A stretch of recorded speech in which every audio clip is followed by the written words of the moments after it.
The sound of clinking keys and casual laughter drifted down the sidewalk as four white men circled a black woman outside a quiet suburban cul-de-sac. "This one'll cry and run like the others," one of them muttered, eyeing the woman frozen near her car. They didn't notice Amina Lewis crossing the street with two German shepherds at her side, nor did they register the way her hand tapped twice against her thigh. "You need to move along," one said, smirking. Amina didn't answer. She just stared. They had no idea the woman they were mocking was a retired Marine K-9 handler trained for war. Before we go any further, comment where in the world you are watching from and make sure to subscribe because tomorrow's story is one you don't want to miss. The sun hung low over the rooftops, casting long shadows across manicured lawns and trimmed hedges.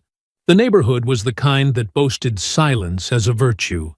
Cul-de-sacs that curved like question marks, driveways scrubbed clean of oil stains, and mailboxes all matching in their dull regulation black. Not a screen door creaked, not a sprinkler sputtered. Every porch light was already on, even though it was only late afternoon, the kind of premature glow that made it seem like the houses had all agreed to pretend the day was done before it truly was. The light was still golden, sharp along the edges, but the hush in the air gave it the feel of a place winding down, not yet dark, but no longer open. Amina Lewis moved through the quiet with the kind of composure that belonged to someone who had never trusted peace when it came too easily. Her footsteps were even, each one placed with the precision of someone who'd spent more years in boots than sneakers. Her hoodie was unzipped just enough to reveal the navy shirt beneath, tucked smoothly into a worn pair of tactical pants. At her sides walked Valor and Echo, their shoulders tight and low. Their pace matched to hers without a word. Neither barked, neither strayed. Their leashes were short, but they didn't need pulling. They knew their formation, and they held it like muscle memory. She'd walked this loop for the last 3 months, ever since moving into the rental house near the end of the block.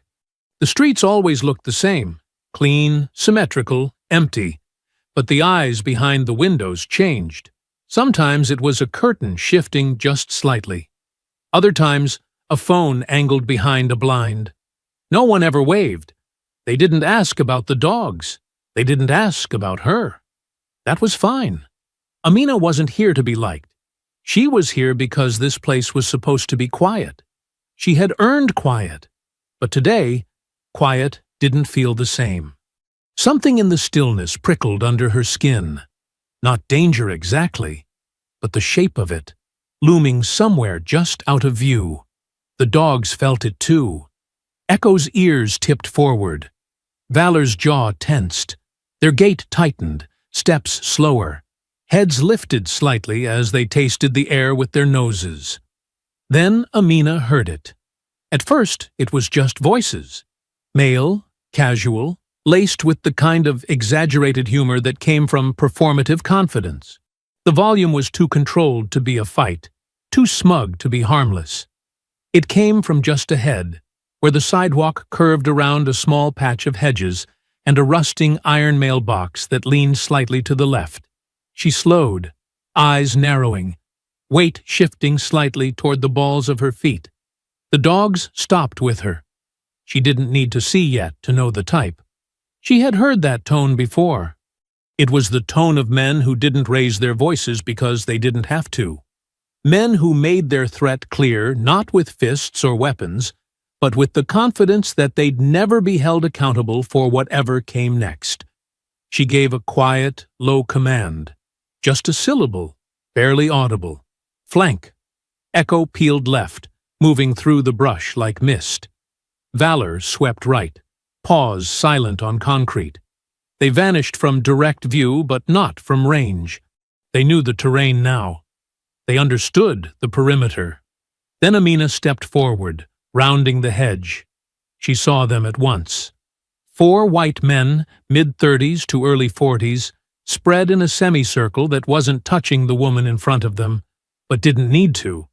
They stood just close enough to block every exit, their arms crossed, or half resting on their hips in a performance of relaxed dominance.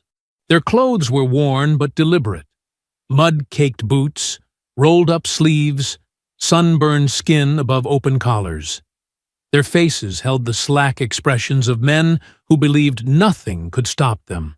Not here, not now, not from someone like her. The woman in the middle was standing tall, but her stance was too rigid to be calm. She was well-dressed, navy blazer, slate blouse, gray slacks, and low heels, probably a real estate appraiser or something close to it. She held her purse strap tight enough to show white along her knuckles. Her eyes flicked sideways, just once, locking with Amina's for a breath before returning to the man in front of her. Her lips were closed, tight, drawn against words that might not help her situation. One of the men, the tallest, leaned slightly forward, his voice oozing with mock concern. "Just asking a few questions. No need to get all worked up. Pretty girl like you, walking through here alone. Folks are gonna notice." Another grinned, arms folded across a barrel chest. "Looks like she's lost. Or casing the place. Take your pick." The third one laughed, a quick burst through his nose. "She's probably staying in the next county over, slumming it for kicks." The last one, closest to her, took a slow step forward. His fingers rose lazily and skimmed the top button of her blazer.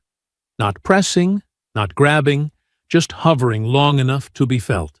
His voice dropped low enough that Amina barely caught the words. "Or maybe she's looking for attention." Amina moved forward, smooth and unhurried. She didn't call out. She didn't announce herself. She let her presence speak first. The men turned toward her slowly, expecting another neighbor, maybe someone who'd laugh and nod and walk on. Their smirks flickered when they registered the tone in her body. Then their eyes dropped lower and saw the dogs. Two shadows now closing behind them, low to the ground, teeth just visible beneath the still muzzles. She spoke, her voice calm, flat, and precise. "You're going to take 3 steps back, each." The man closest to the woman raised an eyebrow. "Excuse me?" She didn't blink. "You heard me." The third man snorted, glancing to the others. "You've got to be kidding. It's a theme today." "Must be some club," another added. "Women with dogs and an attitude. More like uppity women who think walking a couple dogs makes them tough," the first man muttered, just loud enough for Amina to hear. She tilted her head slightly, then moved one step closer.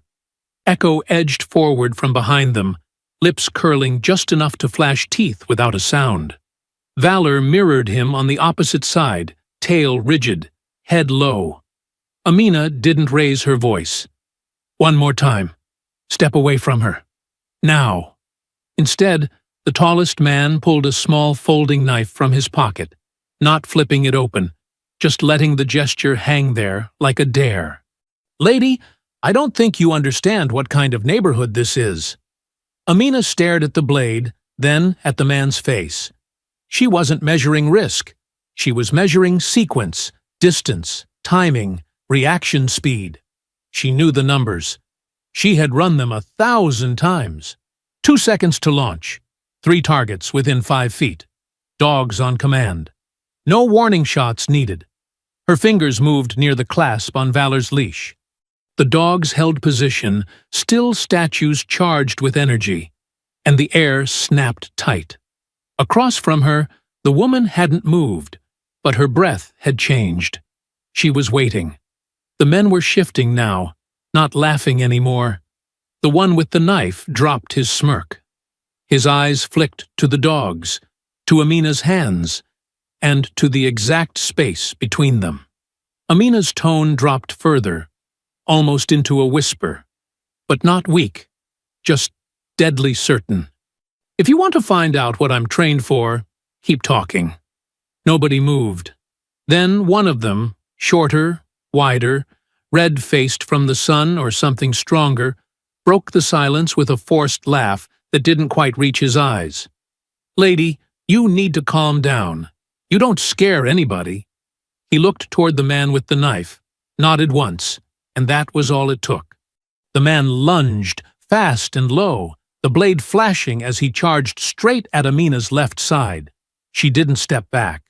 "Echo!" she said, clear and clipped. The air cracked open. Echo exploded forward in a single, controlled burst, intercepting the man mid-surge with a velocity that knocked him off balance before he had time to adjust his grip. The dog's jaws clamped down just below the elbow of the knife arm, wrenching the forearm sideways with a snap of power so fierce the blade spun free, bouncing once on the concrete before skidding to rest in the grass. The man screamed, not loud, not high-pitched, but raw, broken, panicked, the kind of sound that came from a place below pride and well past surprise. He staggered, trying to shake the dog loose, but Echo held firm, weight forward, back legs planted, his snarl rising from deep in his throat like a rising storm. The man dropped to one knee, flailing at Echo with his free hand, but the dog adjusted his grip, twisting his head to torque the joint further. Amina moved in parallel, stepping just past Echo as if they were part of the same mechanism. Her boot struck the man's shoulder with surgical precision, driving him flat to the pavement. She didn't pause. Her eyes were already scanning for the next threat. It came from behind. Another man rushed her from the right, flannel shirt soaked in sweat, fists raised, thick arms swinging with the clumsy rage of someone who'd never lost a fight. He didn't start. He came in hard and high, aiming for her head with a wild haymaker that would have snapped bone if it landed. It didn't.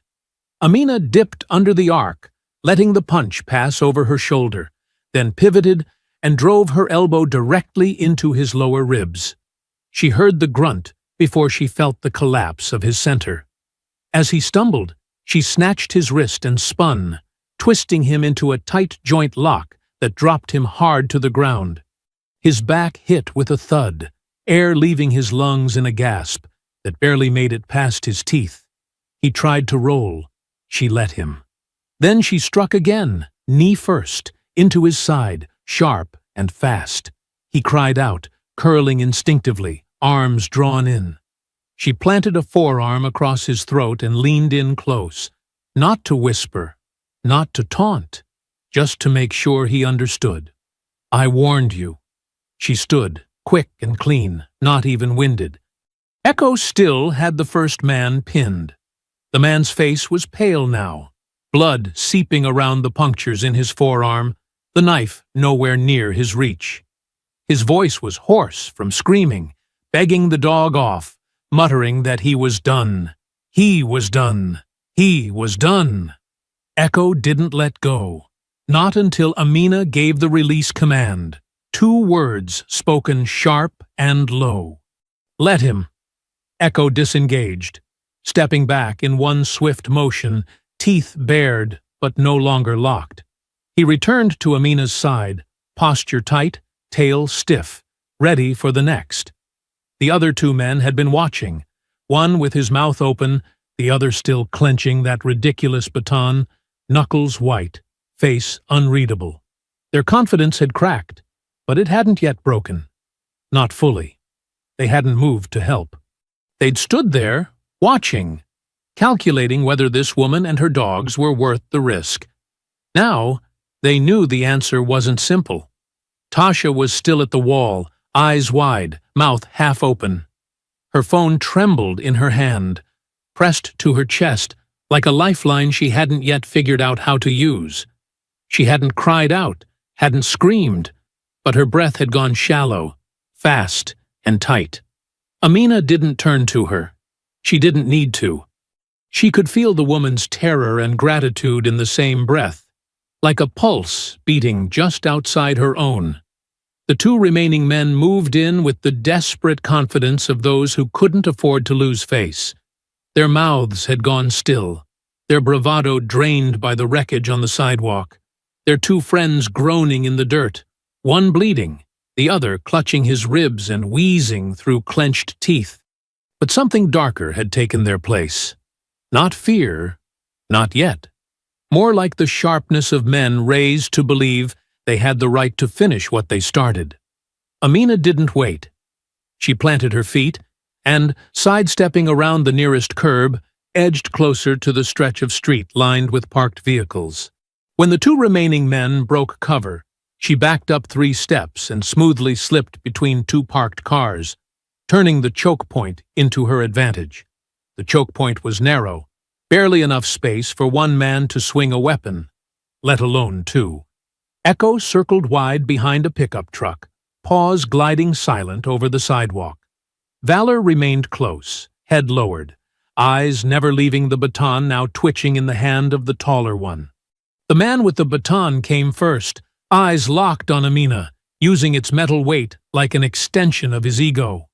He swung high, aiming for her head, but Amina dipped under the arc, moved inside the range, and slammed her forearm into his ribs. He doubled slightly but didn't drop. She followed with a brutal palm strike to his chin that snapped his head back, then drove a heel into the inside of his thigh, just above the knee, enough to buckle him. He stumbled into the hood of a sedan, and she grabbed the back of his shirt and yanked him forward, slamming his head against the metal with a sharp metallic thud. The baton fell. He did too, but the 4th man was already coming in. This one didn't hesitate. He moved faster, younger, built with wiry strength. His hands were up, not like a boxer, but like someone who'd been in bar fights and assumed that made him lethal. He threw a quick jab that grazed Amina's shoulder, then another that caught her ribs, but her body didn't react like his had expected. No flinch, no retreat, only redirection. She stepped into the next punch and drove her elbow into the inside of his arm, jamming the joint with a twist. He howled as her boot came up in a quick arc, a sickle kick across his stomach that knocked the air clean from his lungs. Then he reached behind him and pulled a second knife. "Valor!" she said flatly. The dog moved like a shadow unchained. He swept in from the side, teeth clamping down on the man's knife arm before the blade could rise. The man's knees buckled from the shock, his body yanked sideways under Valor's weight. Amina didn't wait. She closed the distance and drove her knee into his chest, then followed with an elbow to the temple that sent him crashing against the side of a minivan. The blade skidded to the ground. Blood smeared the sidewalk now, not gushing, not fatal, but real. The kind that carried weight, consequence. Echo and Valor both returned to formation, circling with low growls, their flanks aligned with Amina's hips. She breathed through her nose, calm, scanning. No immediate threats, but she didn't stand down. Her pulse was steady, her hands still ready. The scent of sweat, metal, and disturbed dust rose in the afternoon air. One of the downed men groaned, trying to crawl toward a curb. Another coughed and spat blood onto the concrete. The baton lay forgotten under the rear wheel of a pickup. The knife glinted, untouched, in the gutter. Tasha, still clutching her phone, had stepped forward without realizing it. Her mouth parted slightly, trying to speak, but the words didn't come. She glanced toward the nearest man, still conscious, barely, then looked at Amina. "I can call someone," she said, voice dry, uncertain. "You just did," Amina replied without looking at her. "They'll be here." She turned to face the 4 bodies sprawled across the suburban street, the porch lights still glowing like distant judges in the quiet backdrop. A lawnmower buzzed somewhere 2 blocks away, indifferent to what had happened here. Tasha stepped closer. "They'll lie." "I know." "They'll say you started it. They always do." One of the men tried to push himself upright, cursing low. Tasha didn't even flinch this time. Amina looked down at him, then back at her dogs. "Stay!" she commanded. They froze.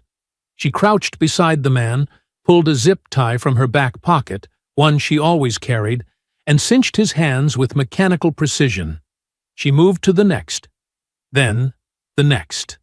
Tasha followed silently, collecting weapons, tossing them into a nearby trash bin without being asked. The sirens grew louder with each passing second, no longer the distant wail of someone else's emergency, but a focused, unwavering signal drawing straight toward the quiet street that had just erupted into chaos. The flashing lights came into view like a warning against the still-setting sun, casting an uneasy glow over manicured lawns and stucco walls that had seen nothing of what had just happened. The moment stretched thin as tires squealed against the curb and doors flung open before the cruisers had even fully stopped. 3 patrol cars forming a jagged line across the street, like a barricade that had come too late. Amina gave the signal without speaking twice, her tone steady and trained, as the command fell from her lips in one clear breath. Heel. The dogs moved instantly, slipping back to her sides with the same discipline they'd carried through deployments and drills, their bodies tense but controlled. Their ears turned toward the vehicles as more officers stepped out and scanned the scene with practiced, suspicious eyes. Echo remained just behind her left leg, while Valor took the right, both still as stone, but ready to move with the smallest cue. As officers fanned out around the scene, Tasha twisted free of the wall's shadow and stepped forward to stay close to Amina, now standing slightly behind and to her right, ready to back her up. Her hands were trembling slightly as she held her phone tight against her chest, but her voice managed to reach through the ringing static of approaching sirens. "You saved me," she said, barely above a whisper. "They were going to—" She trailed off, swallowing down the words, then added quickly, "Let me give you my number. If something goes wrong, I want to help. I'll tell them what really happened. They'll twist it," Amina said with quiet certainty, her eyes locked on the approaching officers. "But go ahead." Their phones moved quickly, numbers exchanged without ceremony. The silence between them didn't feel cold. It felt sharpened by urgency, by the knowledge that whatever came next would not be fair, no matter how orderly it appeared. The first officer to reach the scene scanned the men on the ground before glancing toward the woman standing tall with 2 military-trained dogs at her side. His eyes lingered on the injuries. One man bleeding from the arm, another crumpled near the sidewalk with a bloodied shirt. The others still groaning and clutching various parts of their bodies, as if they had been dragged through a fight they never expected to lose. The dogs drew his attention next, but they made no sound, didn't bare teeth, didn't move, only watched. "She came out of nowhere," the man with the bitten arm cried suddenly, voice raw and breathless, as he leaned forward and held up his injury like a badge of injustice. "Didn't even give us a chance to explain. She just sent the dogs after us. I didn't even have time to defend myself." Another man, face streaked with sweat and dirt, chimed in from his crouched position near a utility box. "She said we didn't belong here, called us names. Went off like some kind of maniac. I didn't even touch the lady. She just attacked." Tasha stepped forward, unable to hold back the sound rising in her throat. "That is not what happened," she said firmly, her voice cutting through the confusion with surprising clarity. "They had me cornered. They were taunting me, threatening me. One of them had a knife. She didn't provoke anything. She protected me when I couldn't move." One of the younger officers held up his hand, his expression unreadable as he glanced from the downed men to the woman now trying to interject. "Ma'am, we'll take your statement shortly. Please stay where you are." Tasha's mouth opened to protest, but the words caught. She looked at Amina, whose expression hadn't changed since the cruisers arrived, and the silence between them now said more than anything either of them could force into the air. The back door of the third cruiser opened, and a taller man in a crisp uniform stepped out with a slow, deliberate gait that made it clear he believed the situation was already under control. Because he was here. Deputy Clayton Mays carried himself like a man who expected obedience, his every motion measured, his every glance filled with assumptions. His boots hit the pavement like a gavel striking wood. He didn't look around to understand the full scene. He only needed one glance to know who he was walking toward. "Well, well," Mays said, as his eyes settled on Amina. "Didn't expect to see your name cross my desk again. Guess we'll find out if all that Marine training holds up in court." Amina said nothing. She didn't need to. The slight tilt of her chin and the way her eyes locked on his told him she wasn't afraid, even if she was outnumbered. "She was defending me," Tasha said again, louder this time. "They're lying. You have to look at the knife. There's one in the grass and she never touched it. She only stepped in when they were about to." Mays glanced at her, the way a man might glance at a gnat on a windshield. "We've received multiple eyewitness statements and injury reports," he said, his tone slick and professional. "We'll take your version of events, of course, but for now, we're detaining this woman for questioning. Based on the severity of the injuries, she'll be booked on assault charges and reckless use of trained animals. If there are additional charges, they'll be added later." "There's a camera on the corner house," Amina said calmly. "The footage will show the knife. It will show everything." Mays gave a slight nod, one that didn't quite conceal his smirk. "If it exists, it'll be reviewed during the investigation." He motioned toward one of the officers, who approached Amina slowly, cuffs already drawn, expression tight but unreadable. "I'm not resisting," she said evenly, then turned with mechanical precision, her wrists presented without struggle. The officer moved in, securing the cuffs around her wrists with a tightness that didn't bruise, but left no room for comfort. Amina didn't react. "You can't arrest her," Tasha insisted. "You're making a mistake." "No, ma'am," Mays said over his shoulder. "We're following protocol." As one officer approached the dogs, Echo let out a deep, chest-rattling growl, low and clear, a sound that spoke of warning rather than aggression. Valor remained still, eyes locked, every muscle ready to spring, but disciplined. "Stand down," Amina said softly. Both dogs obeyed, rising with rigid form and allowing themselves to be led toward a separate vehicle that had pulled in behind the cruisers. As Amina was guided toward the patrol car, Tasha tried once more, stepping forward even as her hands trembled. "I'll call someone, a lawyer. I'll do whatever I can." Amina paused before ducking into the cruiser, her body still upright despite the pressure at her back. She met Tasha's eyes with a look that was not resignation, but preparation. "I know you will," she said quietly. The door closed behind her. The cruiser rolled forward. The world outside blurred slightly behind the tinted glass, but her focus didn't waver. She sat straight, shoulders squared, watching the neighborhood vanish behind her. Not in defeat, but in calculation. This wasn't the end. This was just another fight. One she would win the same way she always had. One step at a time. One fact at a time. One lie broken at a time. The fluorescent lights above the intake corridor buzzed with a steady, colorless hum, casting their pale glow over scuffed tile floors and chipped corners of aging drywall. The sounds inside the precinct were subdued, but not quiet. Phones rang 2 rooms over, a copier churned without urgency, and somewhere deeper in the building, an officer's boots moved rhythmically down a hallway. It was the kind of noise that pretended to be background, but settled inside your chest, like weight. Amina stood still in the processing room, her wrists uncuffed, but her presence still watched.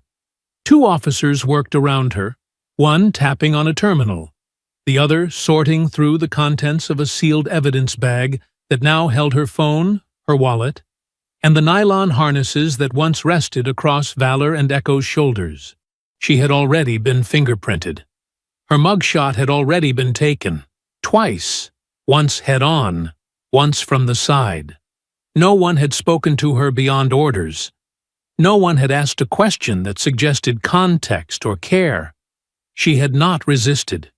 She had not spoken. But the stillness she carried into that room was not compliance. It was endurance. The dogs had been taken almost immediately after she arrived, separated and loaded into a city animal control van that pulled up just minutes after she did. She had watched them through the narrow window of the cruiser as they were led away by handlers who didn't understand what they were holding. Echo had looked back just once, eyes locked with hers until the vehicle turned the corner. Valor hadn't looked at all. His loyalty was forward-facing, always. Officer Derek Ames sat at a nearby desk, half-turned from his monitor as he scanned the incoming report with furrowed brows. The details didn't match the scene he'd arrived to. 4 men claiming unprovoked assault, one with a torn bicep, another with bruised ribs, all insisting they were victims of some rogue handler who set military dogs loose in a public space without warning. The phrasing was too polished, the sequence too clean. The way the report was written, it sounded like the woman had ambushed a group of unarmed men and disappeared back into the bushes like a specter of violence. But it didn't align with what he'd seen. He clicked through the internal case file, stopping at her name. Sergeant Amina R. Lewis, former United States Marine. Multiple commendations. K-9 unit specialist, overseas deployment log that read like a war map. Fallujah, Kandahar, Ghazni. Honorably discharged. No prior arrests. No misconduct on record. In fact, her last official notation was a commendation for safely disabling an IED with her dogs while under direct fire. Ames stared at the screen for several seconds longer than necessary, reading and rereading the lines, not because he didn't understand them, but because the distance between that version of her and the one in holding didn't make sense. Across the station, Amina sat inside a narrow holding cell made of pale gray cinder block and steel. The bench beneath her was bolted into the wall, the chill of it seeping into the backs of her legs as she leaned forward with her elbows resting on her thighs. Her eyes were open but unfocused, trained not on the hallway beyond the bars, but somewhere further off, someplace behind her eyes. She saw flashes, not of what had just happened, but of where she'd come from. The noise of the base at dusk, the whine of helicopter blades spinning too close to the ground, the pressure of sand against her teeth after diving behind a barricade made of nothing but shattered concrete and prayer. She saw Valor in the field, limping but still moving, his body carrying a wound he didn't acknowledge.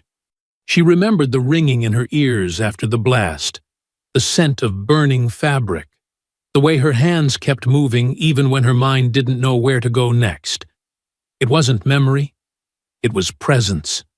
That moment was always close. She inhaled slowly, held the breath in her chest for 5 long seconds, then released it in a measured stream. Again, then again, a grounding rhythm. Not to forget, but to remain still. The clatter of boots broke the moment. She looked up slowly as Tasha appeared beyond the bars, flanked by a desk officer holding a clipboard. Her blazer was slightly wrinkled now, her earrings gone, her face flushed from exertion or emotion, maybe both. But in her hand was a folded receipt and a manila envelope, and in her eyes was something between fury and relief. "I posted your bail," she said, without preamble. "You're coming out." Amina rose without a word. The officer unlocked the door and stepped aside, and the 2 women met just outside the threshold. Tasha looked at her, really looked at her, trying to gauge what kind of storm might be building behind that quiet exterior. Amina nodded once in thanks, but the tension hadn't left her shoulders. "They said the gang submitted footage," Tasha continued as they walked together, voices low beneath the hum of passing officers. "But it's edited. You're not in half the clips. They blurred the dog command, cropped the approach, it makes it look like you just attacked them for no reason." Amina didn't stop. She kept walking until they reached the exit corridor, then turned slowly toward the door, the muscles in her jaw flexing just once. "They came looking for a fight," she said finally, her voice a slow current beneath stone. "Now they've found one." And as she stepped into the fading light outside the precinct, the evening air wrapped around her like a second skin, cool, heavy, and waiting. She didn't speak again as she and Tasha made their way across the lot. The sky had shifted since she entered the station, its late afternoon glow giving way to that long golden hush just before night claimed everything. Shadows stretched longer across the pavement, but her steps never faltered. Tasha walked a half-step behind, uncertain whether to keep pressing or to respect the silence. But Amina made the choice for her. "Take me to the shelter," she said, her eyes still facing forward. The local animal control facility sat just off the interstate, a squat brick building with barred windows and a security light that buzzed more than it shone. The front desk clerk barely glanced up as Amina approached, her paperwork in hand and tone sharp, but not raised. A supervisor was called. There was tension in the air, protocols referenced, a few sideways looks passed between staff, but in the end, her name was on the release. And that was all that mattered. They brought the dogs out one at a time. Echo came first, his nails clicking across the tile with careful steps, eyes sweeping the room the moment he entered. He saw her before anyone else, ears flattening for just a breath, then rising again as he moved straight toward her. He didn't bark. He didn't whine. He stopped inches from her boots and sat without being told, his eyes steady, his breath calm, as if his body was waiting for confirmation that this wasn't another test. Amina crouched and let him sniff her hand before resting it against his shoulder, firm and grounding. Valor followed next, less dramatic, but no less focused, his body pressing lightly against her leg with the silent pressure of reassurance. Both had lost nothing in discipline, but the strain in their posture spoke volumes. They didn't understand why they'd been separated. They only knew they hadn't failed. That mattered. Back at her house, the door closed with a soft clack behind them. The dogs paced the living room briefly, then settled near the couch where her go-bag sat, unopened beneath the window. Amina peeled off the outer layers of her clothing one by one, inspecting the bruises beneath with clinical detachment. The elbow she'd used to break the man's grip was tender. The muscle along her side pulsed in response to deeper bruising from a rib shot she'd absorbed without flinching. But nothing was broken. Nothing she hadn't managed before. She stood before the bathroom mirror and ran water over her hands, watched the bruises turn darker under the fluorescent light, and then turned away without bothering to clean further. Pain, after all, was familiar, but this wasn't about healing. This was about tracking. She sat on the edge of her bed and opened an old contact list that hadn't been touched since she left the Marines. No names, just numbers and code words. She didn't need names. The men and women on that list weren't people you looked up. They were people you remembered. 2 calls went unanswered. 1 went straight to voicemail. The 4th picked up with no greeting. "I need a background check," she said without introduction. Ray Brewer, possibly connected to an unregistered gang operating inside the county under a civilian watch front. Known associates wear patriotic insignia, likely using social clubs to mask militia recruitment. The voice on the other end gave a low breath, followed by 2 words. "Still looking for fire?" Amina paused, then replied, "Only if I have to light it myself." 20 minutes later, she had what she needed. Ray Brewer, 45, former private contractor dishonorably discharged after a failed overseas operation tied to illegal weapons transfers. No convictions, but a long trail of dropped charges and lost evidence cases spanning across 3 states. Known to operate on the edge of militia movements and local survivalist chapters, most of them unregistered. Owned a small landscaping company that existed mostly on paper, paid cash under a dozen fake LLCs. Had been under state watch twice for suspected domestic extremism. Both times closed without escalation. Last known property listed under an alias matched an abandoned lumber mill just outside town. That was all she needed. By early evening, she had tracked one of the men from the assault, the younger one with the knife, who now walked with a slight limp, to a strip mall on the south side, where he picked up a bag from a side alley and drove a dented white pickup straight to the mill. He didn't see her tailing him. He wouldn't have known how to look. She parked 2 blocks out and went the rest on foot, sticking to the edges of the tree line, flanking low past rusted fence posts and vines that climbed through broken beams and shattered windows. The place wasn't guarded, at least not visibly, but it had been used recently. There were fresh tire tracks in the gravel, cigarette butts piled in an old paint bucket, and a narrow slit of light glowing from what looked like a second-floor office window. Amina watched from the brush and began mapping. 2 exits, no visible cameras. 1 broken back door, barricaded but not locked. Inside, movement, shadows pacing slowly, backlit by the shifting amber of old halogen bulbs. Laughter once, low and slurred, the sound of boots scuffing against old wood, the echo of something metallic being dropped and picked up again. Her mind started pulling the structure apart like a blueprint, building the route from entry to confrontation, from observation to dismantling. She whispered a single word to the dogs beside her. Stay.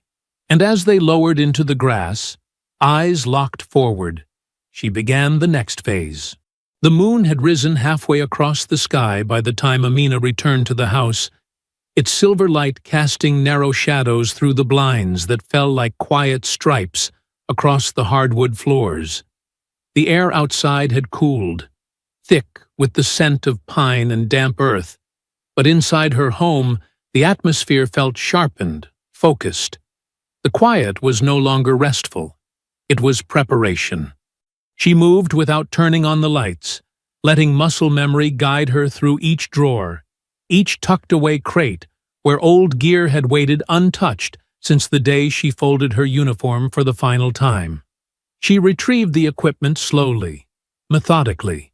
2 lightweight tactical harnesses, field-calibrated earpiece, infrared clicker, leather-bound pouch of scent-marked decoys, and a field baton she hadn't used in years. Each item brought a different memory to the surface, but none strong enough to interrupt the rhythm of her work. Echo and Valor watched from the kitchen doorway, heads tilted, ears twitching, as if they could already sense the shift in her posture.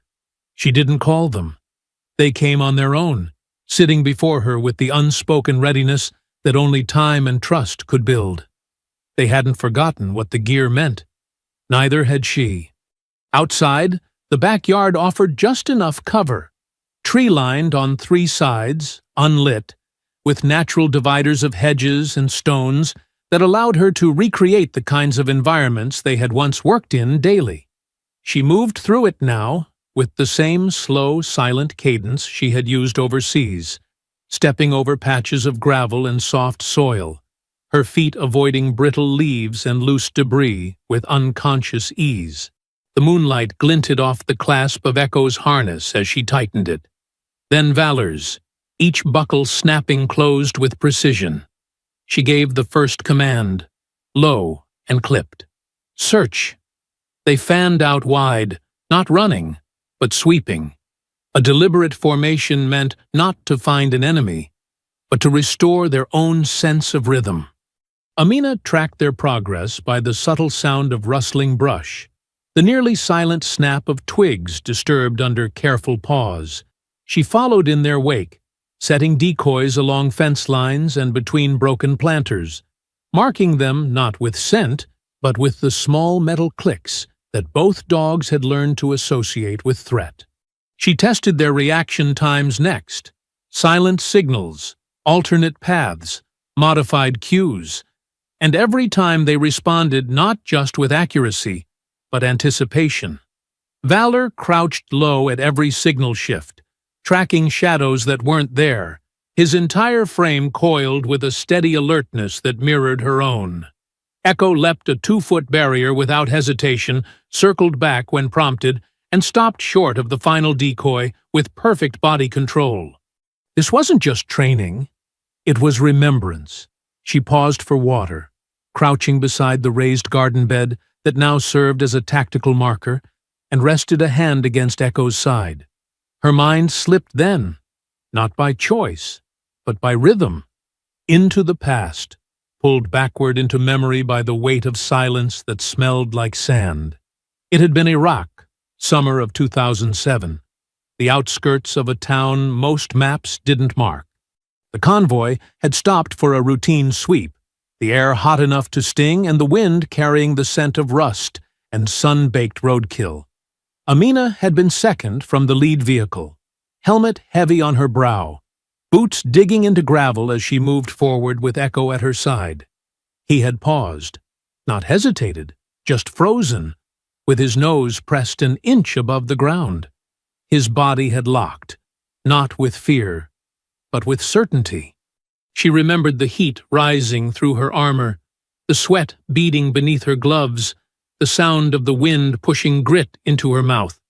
Then his head had turned, and he let out one short bark. The world changed half a second later. The IED had been buried beneath the road, wired, triggered, seconds from detonation. Echo's signal had saved 6 men that day, including the lead scout, who never saw the wire tucked beneath a torn canvas scrap. Amina had called the warning. The rest was flash and movement. She remembered diving, shielding Echo with her body, feeling the blast wave roll over them like a wall of steel and sand. He had come out limping, but alive. A streak of blood down his side that wasn't his. He hadn't hesitated since. She blinked hard, returned to the present, and rubbed once at the base of his neck, where the old scar still faintly curved beneath his fur. He didn't look back. He was already watching the fence again. They trained until the wind began to shift, and the clouds swallowed the moon. Each round more precise than the last, each command answered without pause. By the end, they moved as a single current, 3 bodies attuned to threat, to distance, to the silent rhythm of pressure and response. Amina stood beneath the porch overhang, wiping her hands with an old towel. The dogs now seated at her feet, their breath still heavy from exertion. She didn't feel tired. She felt sharpened. The mill was waiting, and they weren't going in unprepared. The night air carried the scent of pine, rain-soaked soil, and rusted metal as Amina moved through the tree line with the silence of someone who had studied the terrain until it breathed with her. The lumber mill stood ahead, half swallowed in shadow, its rusted siding gleaming faintly under the silver hue of a cloud-stripped moon. The structure no longer looked abandoned. It looked occupied in the way that dens are when predators sleep inside them. A yellow light flickered in one upper window, the only sign of movement besides the muted sounds of a radio playing low inside, distorted by distance and warped insulation. She crouched beside a drainage ditch near the rear fence and pulled out the wire cutter from her thigh pouch, testing each snip for noise before working through the bottom row of sagging chain link. She didn't crawl through. She didn't rush. She shifted forward like water might, body angled low, limbs precise, her bag snug against her back, the dogs remaining behind the perimeter under a firm whisper of command. They wouldn't need to enter tonight. This was reconnaissance, not confrontation. By the time she reached the utility box on the north end of the building, her gloves were already on, and her movements had slowed to a fraction of their daytime speed. The panel's rusted lip gave just enough resistance to test her patience, but not enough to stop her. Inside, The wiring was sloppy. Copper bends twisted and rerouted by someone who likely fancied himself an expert without ever passing a certification. Her hands moved with fluid confidence as she located the primary breaker, sliced through the insulation shielding with a hooked blade, and reconnected the live wire through her portable loop charger with enough delay to knock out power for 15 seconds. Just enough time to shift the house into confusion. Just enough to make sure the cameras, if any, went blind for the stretch that mattered. The moment the lights cut, she moved. She crossed the gravel yard to the side loading door, already marked in her mind during the last stakeout as half-rotted and poorly latched. It yielded to her shoulder with a gentle groan that she absorbed with a layered cloth to muffle the sound. Inside, the air smelled like gasoline, sweat, and old lumber. The scent of human presence was heavy. Cooked meat, cheap tobacco, the faint chemical sting of solvents spilled and never cleaned. It was a scent she had known in places far more dangerous than this. She crept along the wall, using her infrared monocular to trace heat signatures upstairs. 3 men in the main room, another pacing by a window in the side hall. Their voices rose in fragments, laughter sharp and unguarded. She really thought she was going to walk out of that like nothing happened. Dogs and everything. Like some kind of soldier for hire. Did you see her face when the cuffs went on? Thought she was unstoppable. That's the best part. They all think they're unstoppable until they're in a cage. You think the dogs are still alive? I hope they're not. Animals like that don't belong in public. Laughter followed again. Careless, unfiltered. The kind that bloomed in places where consequences never reached. Amina didn't react. She simply lifted the recorder from her vest and pressed it on, the small green light pulsing once before disappearing into the fabric. She recorded every second, stepping slowly toward the stairwell, camera angled for distance audio. She didn't need to get close. The room's insulation was thin, and the acoustics bounced just right off the exposed rafters. She moved next to the far end of the hall, where the long oak table sat cluttered with gear. Flashlights, half-full bottles, cell phones, and a few weapons left out like trophies. She reached into her pack and retrieved the device, its casing no bigger than a palm, the pin already loosened but not pulled. She placed the flashbang at the far corner beneath a tangle of cords, then tucked a crushed soda can over it to mask the shell's curve. It wouldn't harm them, only scatter them. That was the point. With the timer set to a 15-second trigger once armed, she stepped back, adjusted her footing, and retraced her entry with the same patience she had come in with.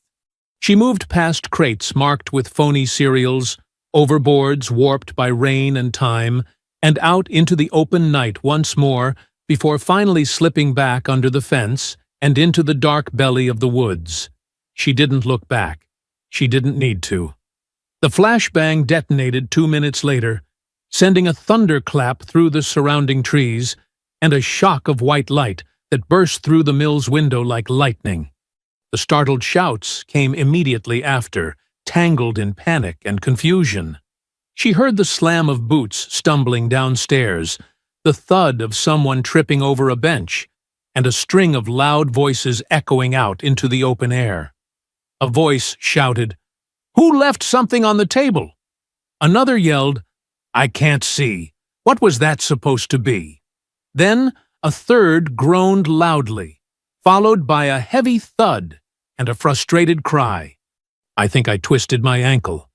What kind of setup was that? Amina stood just beyond the tree line, crouched between brush and stone. The dogs now beside her again, silent and motionless. She listened, waited, recorded the chaos. Then she slipped back into the dark, her route already mapped, her next move already forming. This wasn't just a warning. It was a declaration. They wouldn't see her coming again. But next time, they would feel it. The trail back to her safe house followed no marked road. It wound through overgrown thickets and silent ravines, places where headlights didn't reach and GPS signals stuttered and died. Amina moved like she had once been born in terrain just like it, unbothered by thorns, unhurried by time. Valor and Echo padded at her flanks, their gait steady, their breathing even. They didn't need to be leashed. They didn't need to be told. The mission wasn't over. By the time they returned to the cabin nestled between two dead ridgelines, dawn had begun bleeding across the horizon. She fed the dogs by hand, whispering praise, inspecting each paw for cuts, each flank for bruises. Valor had a scratch just above his eye. Echo a burr tangled in his coat. Minor injuries, nothing they hadn't seen 100 times before.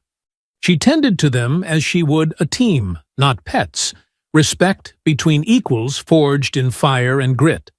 When they finally settled at her feet, she sat beside them, arms draped loosely over her knees, eyes fixed on nothing in particular. Inside the cabin, the printer hummed quietly as a new stack of pages emerged. Names, property deeds, traffic citations, militia membership forums. She had cracked into a network of faces and aliases surrounding Ray Brewer, each one a thread in the tapestry that protected him. Some were petty criminals playing soldier in the woods. Others were more dangerous, ex-contractors with dishonorable discharges, men with sealed records and still active connections to paramilitary outfits. They weren't just four thugs on a street. They were part of something deeper. She was unraveling it, piece by piece. At the same time, miles away, Officer Ames sat alone in the precinct evidence room, the flicker of the security camera looping through old footage on a grainy screen. He didn't trust the silence around Amina's case. Every answer he received felt pre-written. The official report still cited her as the aggressor, despite witness inconsistencies and a mountain of red flags. The audio file he received anonymously played in his head over and over again. The tone, the cruelty, the complete lack of hesitation. That morning, he asked to see the full footage from the patrol vehicle's dash cam the day of the arrest. It had been redacted, cut short right after Amina's arrest, just before the injured gang member began shouting threats from the sidewalk. When Ames asked why the last 2 minutes were gone, the clerk shrugged and said it must have been a corruption in the data. He didn't believe her. He asked to review the animal control orders for Echo and Valor. The records showed the dogs had been labeled aggressive on entry. Standard protocol, they said. Except one note stood out. A handler's signature marked the log, but it didn't belong to anyone employed at the shelter. That was the crack. And cracks always led somewhere. By afternoon, he was reviewing internal complaints filed against Deputy Mays, most dismissed without follow-up. One name appeared twice, Ray Brewer. No charges, no statements, just references to prior warnings and community tension. Ames didn't say a word. He printed what he found and placed it into a manila folder. Then he left the station early, citing a family emergency. The truth was simpler. He needed time off the books. Back in the cabin, Amina laid out a map across the floor, marking each confirmed location with careful red ink. Brewer's family had ties to the land the lumber mill stood on. One cousin worked dispatch in the county next door. Another ran a so-called veteran outreach group that didn't actually have a single registered veteran on record. And yet, for all their camouflage, she had eyes on them now. More importantly, she had rhythm. The crew moved in routines, morning drives, midday pickups, late-night gatherings with the same vehicles parked outside each time. They rotated patrols like men expecting trouble but not understanding how it would arrive. She made her next decision without flinching. The next strike wouldn't be a warning. It wouldn't be a prank. It would be an exposure. Everything they'd buried, every alias, every fake business license, Every threat they made behind locked doors would be dragged into daylight. But to do it right, she needed one last thing: access to their records. And to get that, she needed Ames. The hallway outside the break room held the quiet kind of tension only old buildings could bottle. Stale air caught between peeling beige walls, the hum of fluorescent lights, and the weight of too many conversations that had never been written down. Officer Ames waited by the bulletin board, hands in his pockets, eyes scanning the crumpled paper notices of bake sales and retirement ceremonies, none of which felt real anymore. When Deputy Mays emerged from the side corridor, his uniform crisp and his smirk already in place, the moment crystallized. "You've been poking around," Mays said, not bothering with small talk. His voice had the easy swagger of a man who believed consequence was something that happened to other people. Ames didn't move, didn't blink. "You lied in your report." Mays's smile twitched. "You got a badge and a keyboard, Ames." "I got eyes on the ground. What I wrote is what I saw." "No, what you wrote is what you wanted to be true." Mays stepped in closer, lowering his voice, but not his tone. "You don't want to get involved in this? Trust me. It's bigger than a dog bite and a broken nose." "I know," Ames said quietly. "That's the problem." He didn't stay to argue. He turned, walked out, and left Mays standing there, jaw tight, watching him go. Later that night, the burner phone buzzed once on Ames's kitchen counter. No name, no number, just a blinking message. "Encrypted file. Verify before opening." He scanned the thumbprint-locked folder twice before decrypting it with the string of numbers Amina had buried in the metadata. Coordinates, police reports, satellite photos, and a partial personnel list from the so-called outreach group Brewer ran, most names flagged in a federal database for ties to known extremist factions. Embedded deep within was a scanned copy of a weapons ledger with serial numbers partially scratched out, a flag patch stained with something dark, and a quote circled in red marker that read, "Cleansing the roots so the country can grow right again." Ames sat in silence for several minutes, piecing it all together. The mill wasn't just a hideout, it was a funnel, a safe zone for their storage, their meetings, their orders. The arrest of Amina wasn't an overreaction. It was a test, a show of dominance. The kind of baiting that had happened too many times before, now dressed up as law enforcement. The next message came from Tasha Monroe. Her voice, tired but resolute, played through a voicemail she'd saved and finally forwarded to Ames after hours of debating whether she was ready to get involved again. "Hey, it's me. You remember that lady from the other day, with the dogs?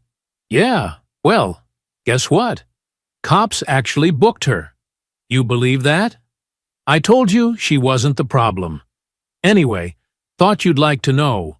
Ray was laughing about it. Said it was fun getting the dog handler booked like it was sport. His words. I recorded the call. You want the file, or what? He wanted the file. Within the hour, the recording was in the hands of Internal Affairs. Ames didn't attach his name. He sent it anonymously, but he knew it would land with weight. Enough to force a closer look. Enough to raise internal flags they could no longer ignore. That same night, on the edge of the mill's property, a soft thud echoed through the back lot, barely louder than a dropped toolbox. Then came the hiss of chemical smoke as a distraction device, buried beneath a tarp near their generator, discharged with a sharp pop and a plume of white that sent two of the men sprinting out the side door. They cursed and waved the smoke away, blind and disoriented, unaware of the shadow that moved silently through the gap in the rear loading dock. Amina's boots made no sound against the warped floorboards. She slipped between beams and stairwells like memory, her route pre-mapped and precise. The office sat upstairs, behind a battered steel door that didn't quite shut flush. She slid inside, bypassed the deadbolt, and scanned the shelves for what she needed. 3 locked ammo boxes, 2 file crates, and a reinforced drawer that took her 20 seconds to open with a tension wrench and a steady hand. Inside were the ledger books, 3 in total. The first tracked fuel and equipment, the second listed security codes. The third was more cryptic: partial payments, weapon models, meeting logs, all in shorthand and symbols. One page bore a crude sketch of the same hate symbol tattooed on the hand of the man who had first lunged at her in the street. Another page referenced payment received for handling dogs with prejudice. She didn't smile. She didn't pause. She just photographed everything, downloaded the contents of the desktop hard drive, and placed a small traceable GPS tracker in the spine of the binder labeled Donors. Let them try to run. She'd know where they went. As the smoke in the lot began to clear and the voices outside turned sharper, Amina slipped out the same way she came, vanishing into the tree line with the weight of proof strapped to her back and a hand resting on Valor's shoulder. The records room was never quiet the way a place of knowledge should be. The old courthouse basement buzzed with the tired hum of fluorescent lights and the slow churn of forgotten history etched into manila folders, microfilm reels, and metal filing cabinets with locks nobody had bothered to change in decades. Officer Ames sat with the smell of dust and aging paper pressing against his skin. The file he had just opened splayed across his lap like something too sacred to touch casually. The name across the top read Raymond Brewer, Jr. In red ink, barely visible through time, was a single stamped line: Juvenile record sealed by order of Judge S. Langston. But Ames had learned enough to know that sealed didn't mean invisible. It hadn't taken much digging once he followed the family tree. Ray Brewer, leader of a white nationalist gang hidden behind rural Americana politeness, was the son of Harold Brewer, the former sheriff of Cedar Hills County. Retired 5 years ago, beloved by locals, and buried in enough small-town accolades to drown suspicion. But a name from 12 years back had tripped the wire: Julio Ramirez, 16, last seen near a gas station on the east side of town, last seen arguing with Ray Brewer, then a high school senior already facing suspension for assault. The missing persons report had been filed by Julio's cousin. It sat buried under dozens of routine juvenile disturbances, never investigated, not seriously, and not since. Ames's fingers hovered over the grainy photocopied photo of the boy. Thin frame, sharp eyes, a jaw set with that quiet defiance that never had a chance to harden into adulthood. The case had vanished like so many others had, choked by the roots of power left untouched for too long. The next discovery didn't come from inside a database. It came from Tasha Monroe. Her voice was brittle when she called, like something under pressure, but she didn't waste time. "There's more," she said. "I've been digging. Old blog posts, community boards, little things people delete when they think no one's watching. I found a post from Julio's aunt. Said she heard Brewer bragging about shutting him up back then. Nobody believed her. The post is old, archived, but it's still there. I sent you the link." Ames didn't ask how she found it. He just opened it, read it twice, then started tracing the post's origin. The deeper it went, the more it confirmed what Amina had already begun to sense: that Brewer and his crew weren't just dangerous, they were protected, cultivated, systemic. That same night, Amina stood in the darkened corner of a junkyard that reeked of oil and old rust, the skeletal remains of engines and chassis piled around her like metal gravestones. The man in front of her, sweat-soaked and breathing through a split lip, leaned back against a stripped-out truck cab, his eyes never leaving the black mass of Valor and Echo, standing only a few feet from him. She didn't raise her voice. She didn't have to. Her tone was measured, her posture calm, but everything about her radiated intention. The dogs responded not with snarls, but with stillness, the kind that felt more dangerous than noise. "You know what this place used to be?" she asked. "Military salvage.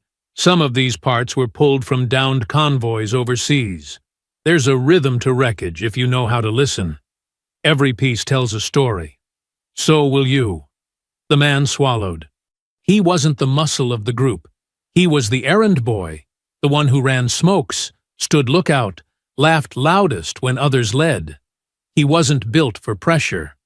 "They have a list," he said, fast, words tumbling now. "Names, people they followed, tested, pushed. Some got scared off, some didn't. Kids, too. One boy, 10, maybe 11, they said he was stealing bikes. Ray beat him. They said he got what he deserved." "What happened to him?" Amina asked, stepping closer. "He moved. Or, they said he moved. I don't know. They said he was undocumented. Nobody would care. I didn't touch him, I swear. I just drove." Amina didn't blink. "Where's the list?" "Mill office. Ledger drawer under the floor panel. Marked with green tape." "And Ramirez?" she asked, her voice even softer. The man flinched. "I never met him. That was before me. But they talk. They say Brewer made an example of him." Amina gave a subtle hand signal. Valor stepped back. Echo circled once, then stood at her side. She nodded once and turned away, leaving the man where he was, curled against cold steel. By the time she returned to the cabin, her mind had already mapped the final push. The list. The ledger. The final piece of evidence they needed to turn rumor into proof, corruption into collapse. She wasn't operating alone anymore. She had allies. Tasha with her fire. Ames with his conscience. Even the man she'd just left behind had cracked under truth's weight. And when systems refused to confront their rot, it fell to those outside them to tear the roots free. The server room was hidden beneath the county records office. 2 floors down, past a door with a faded caution sign and a keypad, no one bothered to update after the last renovation. The overhead lights buzzed faintly, casting a sterile glow on the rows of humming towers caged in steel racks. To anyone else, it would have seemed like a place too quiet to be dangerous, too cold to carry weight. But Amina moved through it with purpose, her every step aligned to a sequence long etched into her instincts. She wore black from boots to collar. Nothing flashy, nothing reflective. Her pack sat flush against her back, lightened to essentials. The stolen access card she'd copied days earlier clicked into the panel like it had always belonged. The lock disengaged with a soft tone, and the far cabinet, containing the network's primary root server, unlatched with a hiss of air pressure. Her fingers moved across the keys with calculated speed, navigating directories and masked subfolders, tracing the routes she'd already mapped in her off-grid setup. She bypassed 2 system flags, scrubbed her trace, and uploaded the compiled evidence, a trove of documents, videos, scanned files, and audio recordings that laid bare everything Brewer and his men had built. The attacks, the symbols, the weapons ledgers, the coded names, the payments, and the complicity. Names that had always existed behind whispers now had digital proof. The list stretched longer than she'd imagined. The final file she added wasn't for law enforcement. It was for the public, a pre-assembled drop labeled Operation White Veil, Internal Network Exposure. She set it on a 36-hour trigger, secured to a location-independent cloud relay. If anything happened to her, it would go live, unfiltered, everywhere. The moment it uploaded, she closed the cabinet, locked the door behind her, and disappeared into the street, like a shadow peeling off from the wall. The city lights blinked on overhead as she vanished down an alley. The air cool, the sky taut with coming consequence.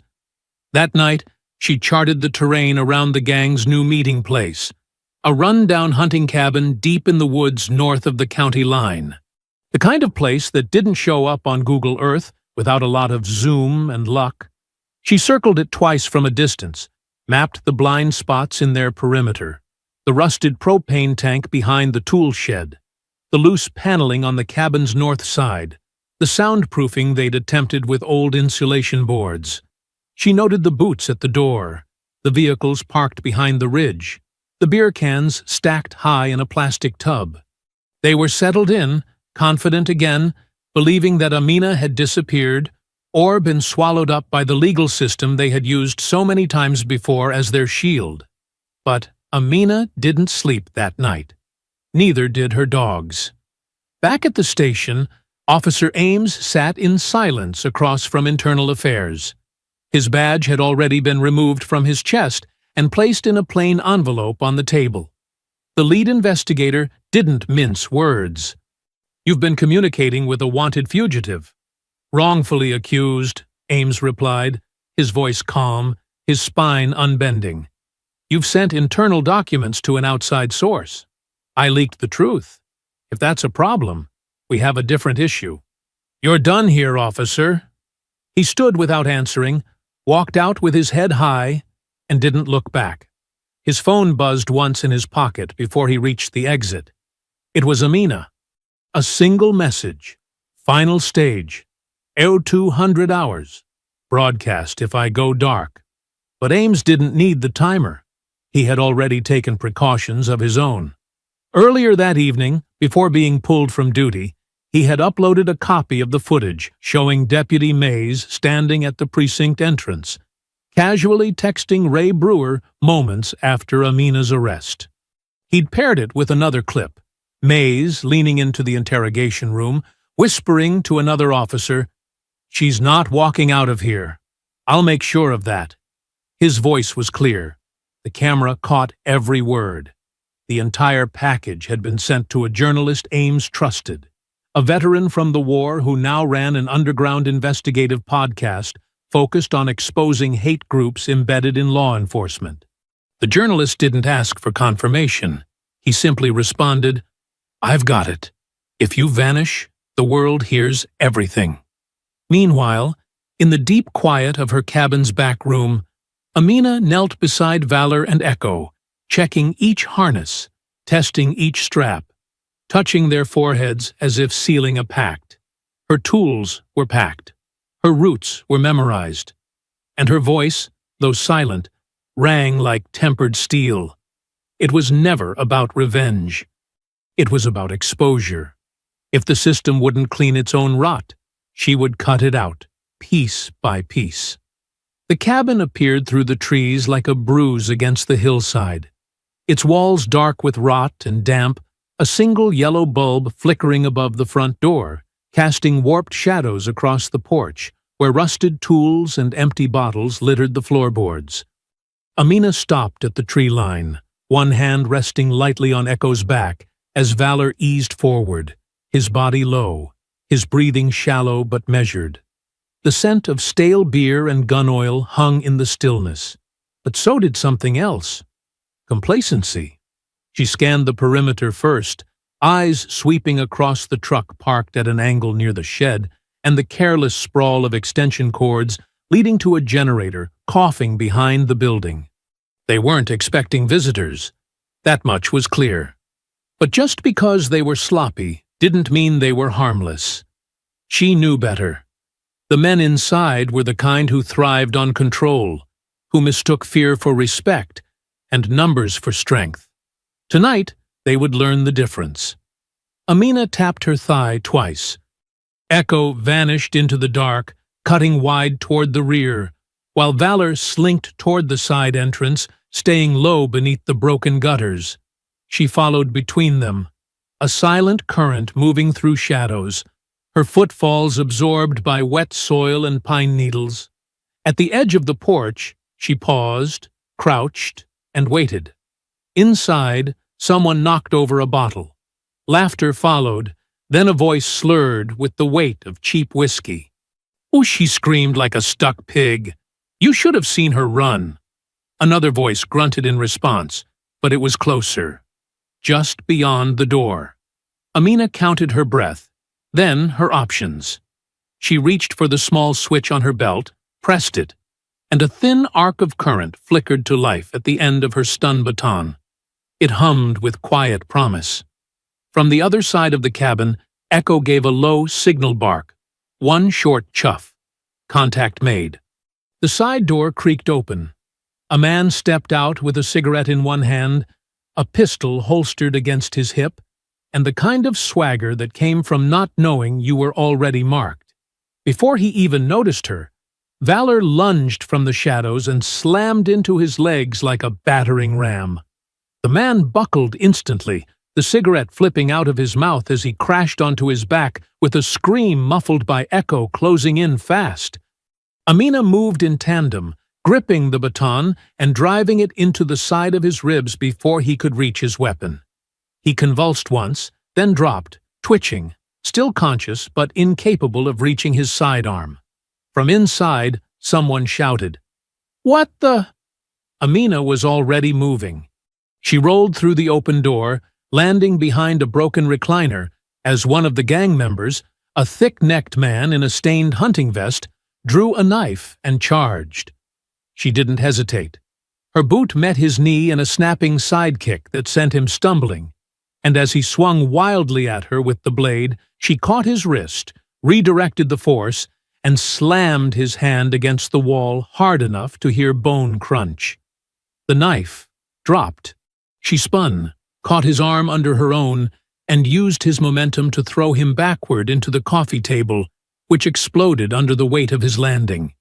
He groaned, reaching for his belt, but Echo was already on him, jaw clamped around his forearm with a precision that kept pressure just short of tearing.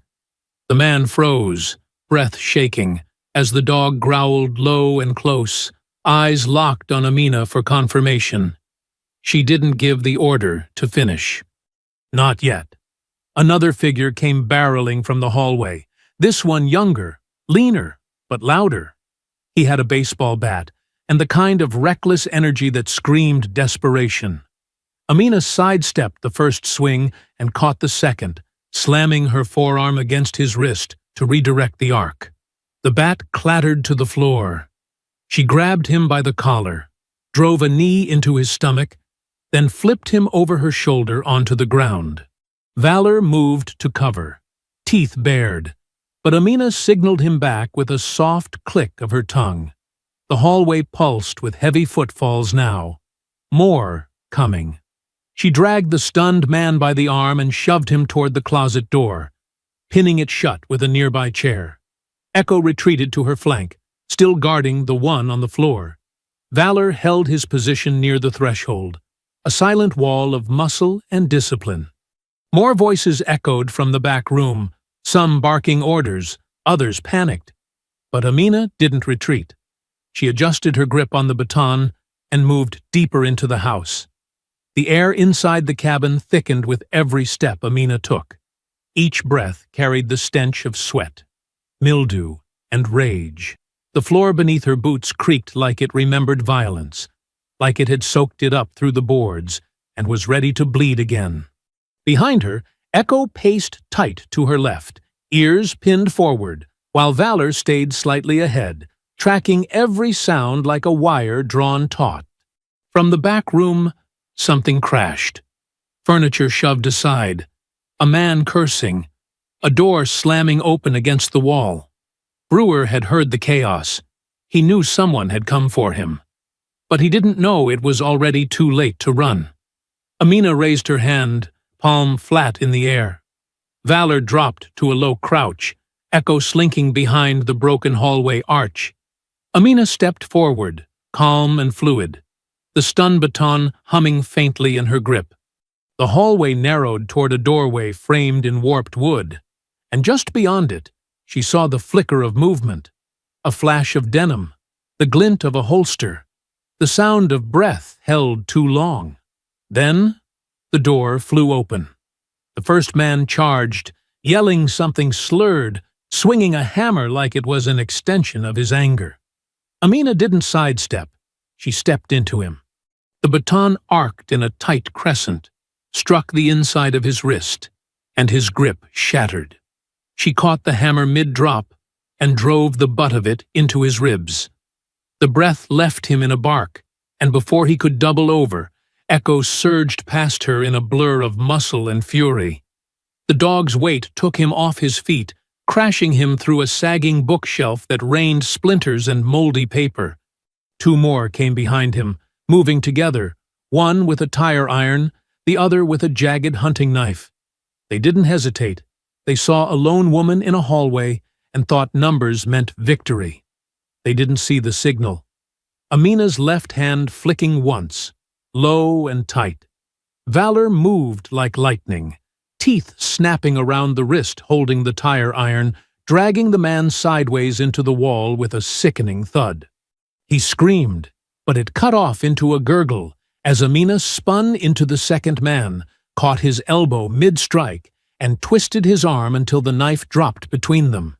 She slammed him into the doorframe, then drove her knee up into his gut twice before he dropped, coughing blood and bile. The hallway was a mess of groans and debris now, but none of it slowed her. The dogs moved with her, trained for years to operate in unison, sweeping corners, guarding flanks, waiting for cues as if they could read her mind. The backroom door was closed. Only one man left now. The one she came for. She stepped over the bodies, eyes locked ahead. Echo growled low. Valor's body tightened beside her. And then the door opened, slow, deliberate. Ray Brewer stood in the center of the room, a pistol in one hand and a blood-stained crowbar in the other. His lip was split. Maybe from earlier, maybe from fighting one of his own. His eyes were wild but not confused. He knew who she was now. He remembered the dogs. He remembered her voice. "You think you're a hero?" he said, words rolling off his tongue like spit. "You're just another angry animal looking for a cage." Amina didn't speak. She clipped the baton to her hip and stepped forward with her hands empty. Brewer's smirk deepened. "You want to dance? Fine.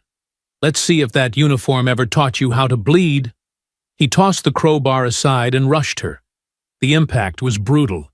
His shoulder struck hers like a battering ram, driving them both back against the far wall. Amina twisted out, breaking the angle, and slammed her forearm across the side of his face. He staggered, then swung wide with a hook. She ducked, swept his leg, and brought him down hard onto the warped floorboards. He rolled fast, tried to get behind her, and they crashed together into an overturned desk. The drawer snapped off. Something metal skidded across the floor. His knee drove into her ribs, and she grunted, but didn't yield. Her elbow caught him in the jaw again. 1, 2, sharp and angled. And blood burst from his mouth. He grabbed her throat with both hands, snarling now, teeth bared. She dropped her weight, used her hips to pivot, then locked one arm around his elbow and drove them both sideways. They hit the wall. She twisted, broke the choke, then landed a savage headbutt that rocked his balance. Brewer tried to reach for the gun he had dropped near the edge of the dresser. "Echo!" she barked.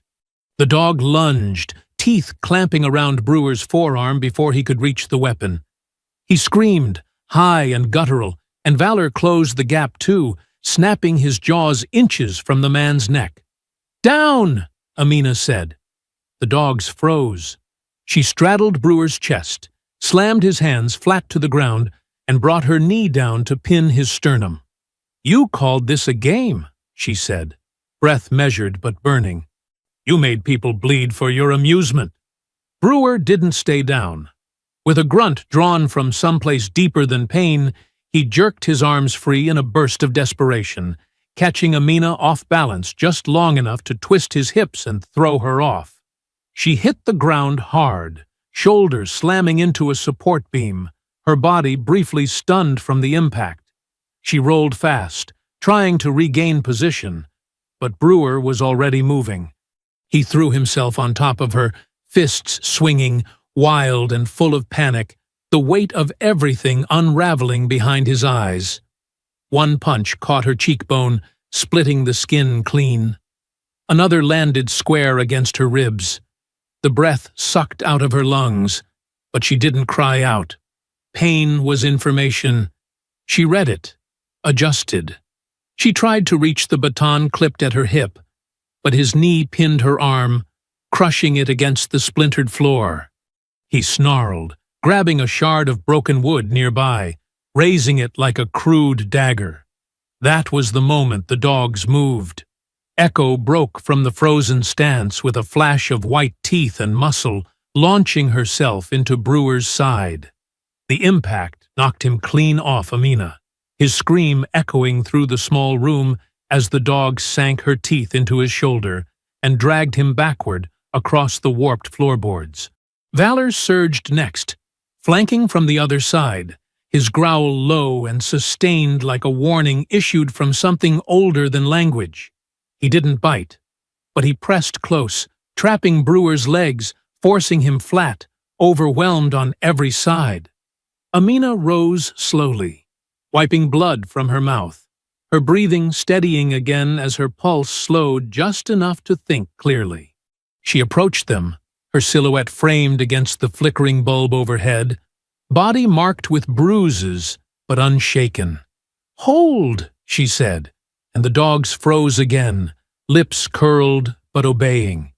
Brewer writhed beneath them, face pressed to the grime, still panting, still trying to summon words that wouldn't come. Amina crouched beside him, grabbing the back of his collar, dragging him out the side door and into the yard, where the rain had turned the soil to thick, wet clay. The air outside was cooler, wind gusting through the trees like breath over a wound. She shoved him into the mud. He tried to scramble up, slipping twice before managing to get to his knees. She stood over him, drenched and silent, one hand resting at her side, the other clutching the recorder now smeared with blood and dirt. "You don't understand," Brewer gasped, voice cracking. "It wasn't supposed to go this far. We were just—" "Say it," Amina said, her voice calm but absolute. "Every name, every order, every lie you fed the cops." He hesitated. She nodded once. The dogs crept closer. Brewer's gaze flicked to them, then to her face. Something broke. Not a bone, not a nerve. Something internal. The realization that nothing he said would stop what was coming. But maybe, just maybe, telling the truth would keep it from getting worse.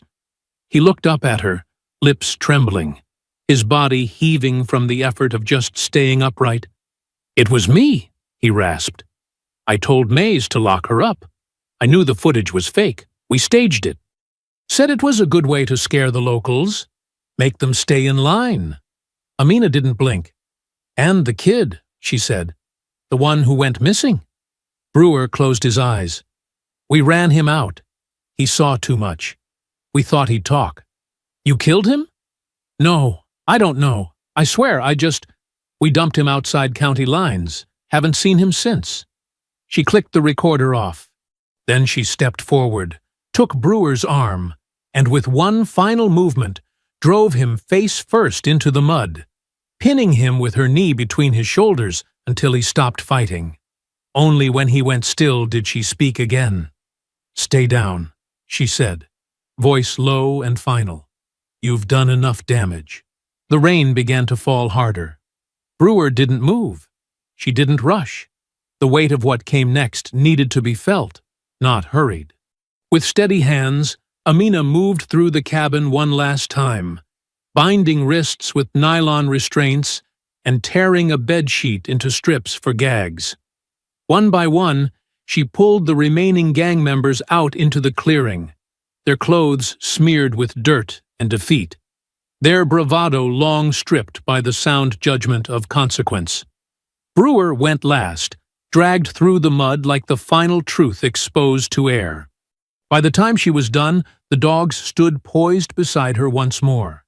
Valor by the lead, Echo at the rear, flanking the silent chain of subdued men like guards, escorting prisoners of war.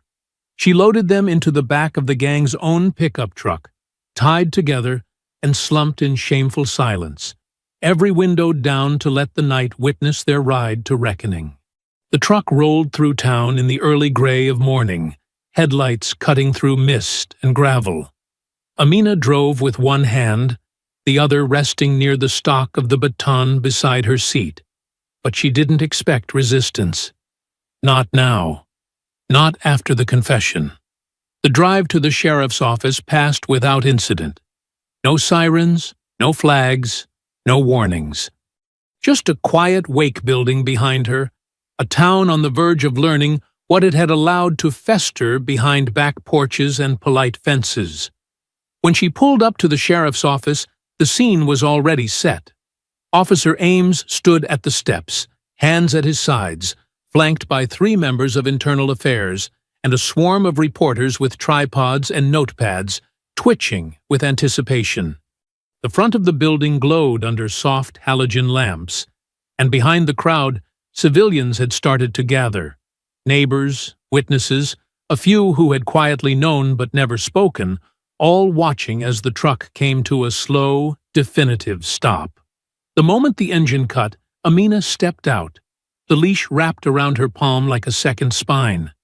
Echo jumped down first, landing with feline precision. Valor followed, his gaze sweeping the crowd, unmoved by the press or the weight of the spectacle. She opened the back hatch, and the gang members were revealed like evidence laid bare. Bound, gagged, no bruises that hadn't been earned, no blood that hadn't been justified. Murmurs rippled through the crowd. Cameras clicked. Ames approached slowly, not rushing the moment, not flinching from what it demanded. Amina met his eyes, said nothing, and simply nodded once. Then she raised 2 fingers in a clean salute. Nothing performative, nothing proud, just acknowledgement between 2 people who had seen what the law could do and what it refused to. Ames didn't salute back. Instead, he stepped to the press table beside the door and reached for the weatherproof speaker already wired in. A small device waited beside it, Amina's recorder, the confession still fresh in its memory.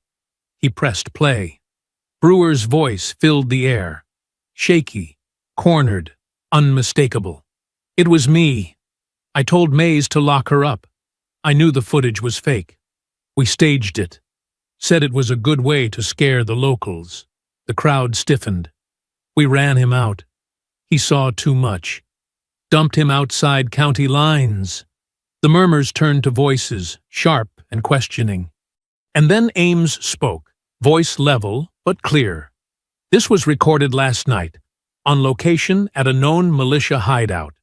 Before anyone could speak again, movement to the left of the building drew attention.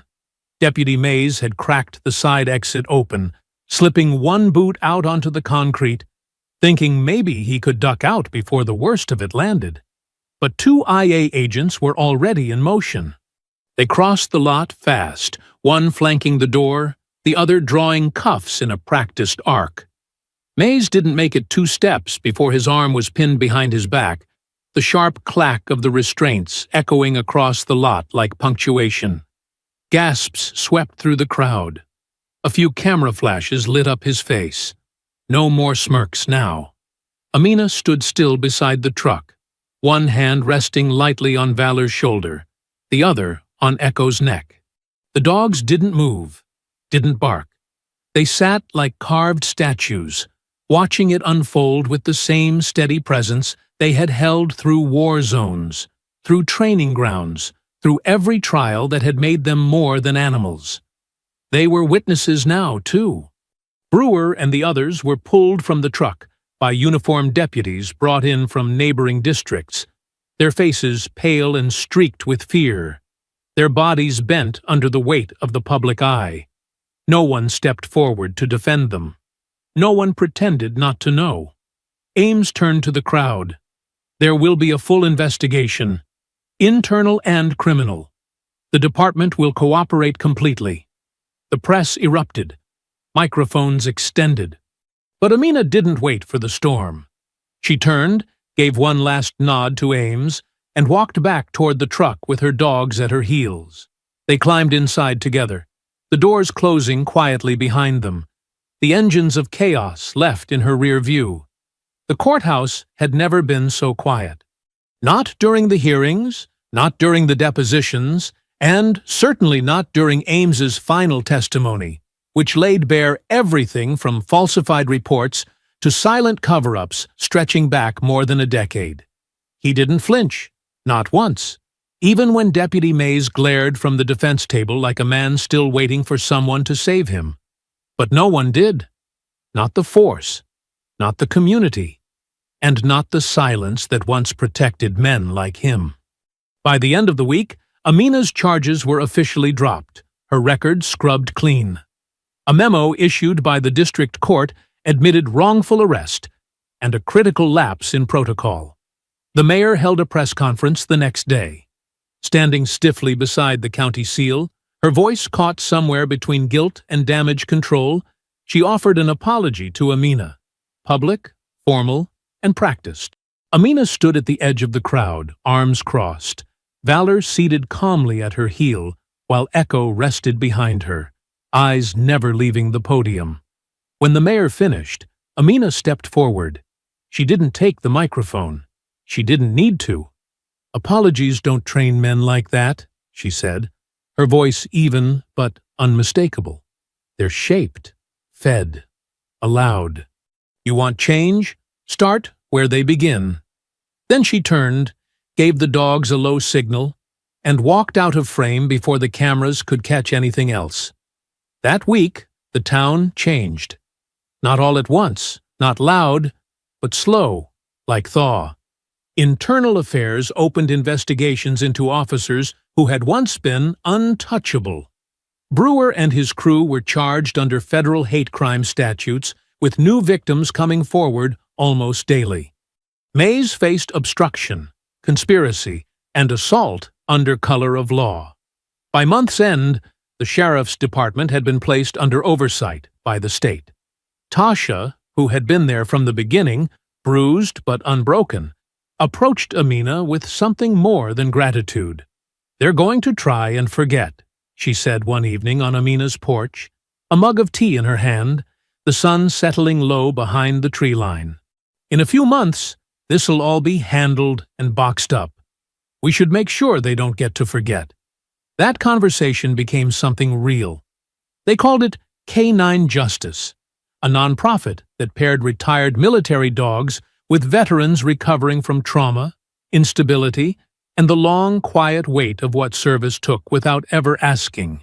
The first few dogs were trained in Amina's yard, the training mats placed beside weathered flower beds and old marine photos. Valor and Echo became ambassadors, not just partners, soldiers in peace. And the town began to breathe different air. Not because it healed fully, too much had broken for that, but because people were watching now, listening, asking questions where silence used to sit. Officer Ames stayed on, promoted to lead community liaison, where he worked with civilian oversight groups to build something better. Tasha took meetings with donors and trauma counselors, her voice steady even when she spoke about what was nearly taken from her.